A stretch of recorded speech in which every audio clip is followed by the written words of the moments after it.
I denne lille video skal vi kigge lidt på, hvordan vi på forskellige vis nemt lige kan ændre skrift i Word. Det foregår ved, at man markerer det, man vil ændre. Man tager sin mus, venstre klikker og holder nede og trækker hen her, sådan. Hvor jeg markerer det her, så kan vi sige, at jeg vil have ændret skrifttypen, så skal jeg herop til, hvor vi har skrifttyperne.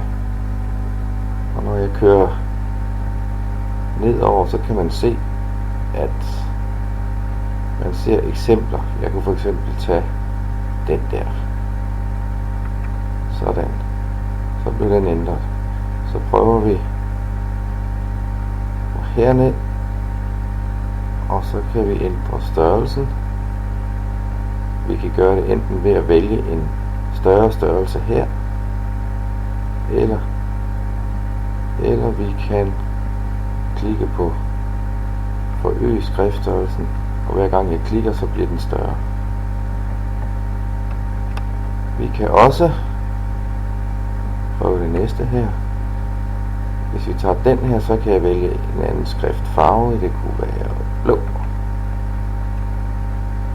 Hvis vi tager den her, så kan jeg vælge at få noget markeret. Og hvis vi vælger den her, så kan vi i hvert fald, hvis det er Word 2010, vælge nogle skrifttyper med 3D-effekt og skygger og så videre. Det kunne være den der. Den vil have lidt større. Sådan.